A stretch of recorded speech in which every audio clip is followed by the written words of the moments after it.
మన టాలీవుడ్‌లో హీరోలను అభిమానులు సొంత కుటుంబ సభ్యుల్లాగా భావిస్తూ ఉంటారు. వాళ్ళ కోసం ప్రాణాలివ్వటానికైనా సిద్ధమైపోతూ ఉంటారు. ముఖ్యంగా కొంతమంది హీరోలనైతే అభిమానులు దైవ సమానంగా భావిస్తూ ఉంటారు. అలాంటి అభిమానం దక్కటం నిజంగా అదృష్టమే. అలాంటి ఫ్యాన్ బేస్‌ని సంపాదించుకున్న అతి తక్కువ మంది సూపర్ స్టార్స్‌లో ఒకరు మహేష్ బాబు.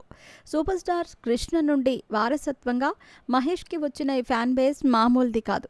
తమ అభిమాన హీరో కోసం ఏదైనా చేసేస్తారు. రీసెంట్‌గా కర్నూలులో ఒక మహేష్ బాబు అభిమాని తన పెళ్లి శుభలేఖపై మహేష్ బాబు ఫోటోని ముద్రించాడు. దానికి సంబంధించిన ఫోటోని సోషల్ మీడియాలో అప్లోడ్ చేయగా అది బాగా వైరల్ అయ్యింది. జీవితంలో అతి ముఖ్యమైన సందర్భాలలో ఒకటైన పెళ్లి అనే వేడుకలో అభిమాన హీరో ఫోటో వేసుకోవటం గతంలో కూడా అనేక మంది హీరోల విషయంలో జరిగింది. ఇప్పుడు ఆ జాబితాలోకి మహేష్ బాబు కూడా చేరిపోయాడు.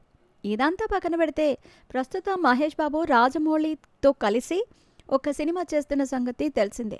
ఇటీవలే షూటింగ్ కార్యక్రమాలను మొదలుపెట్టుకుని ఒడిశాలో వారం రోజుల షెడ్యూల్ని కూడా పూర్తి చేసుకున్నారు. మే మొదటి వారం నుండి రెండవ షెడ్యూల్ ప్రారంభం కానుంది. హైదరాబాద్లో వేసిన ప్రత్యేకమైన సెట్లో సుమారుగా నెల రోజుల పాటు ఒక భారీ యాక్షన్ సన్నివేశాన్ని చిత్రీకరించబోతున్నారు. 3000 మంది ఆర్టిస్టులు పాల్గొనబోతున్న ఈ పోరాట సన్నివేశంలో మహేష్ బాబుతో పాటు ప్రియాంక చోప్రా, పృథ్వీరాజ్ సుకుమారన్ కూడా పాల్గొనబోతున్నారు. ఈ షెడ్యూల్ పూర్తయ్యాక మూవీ టీం ఫారిన్కి వెళ్లనుంది. ఆఫ్రికా అడవుల్లో చిత్రీకరణ ఎక్కువ శాతం జరగనుంది. ఈ నేపథ్యంలో రాజమౌళి నిన్నే హైదరాబాద్లోని ఖైరతాబాద్ ఆర్టీఓ ఆఫీస్లో తన అంతర్జాతీయ లైసెన్స్ని రెన్యువల్ చేసుకున్న సంగతి తెలిసిందే. అందుకు సంబంధించిన వీడియో కూడా సోషల్ మీడియాలో విడుదలై బాగా వైరల్ అయ్యింది. ఈ చిత్రంలోనే ఫారెస్ట్ అడ్వెంచర్ సన్నివేశాలను ఇప్పటివరకు ప్రపంచంలో ఎవ్వరూ చూపించని విధంగా రాజమౌళి చూపించబోతున్నారట.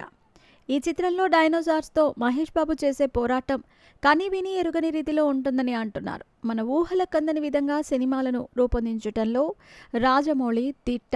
ఈ చిత్రాన్ని కూడా అదే రేంజ్లో తెరకెక్కించబోతున్నాడు. మరి ఈ చిత్రానికి సంబంధించిన మరికొన్ని వివరాలు త్వరలోనే రాజమౌళి అధికారికంగా మీడియాతో తెలియజేయబోతున్నాడు.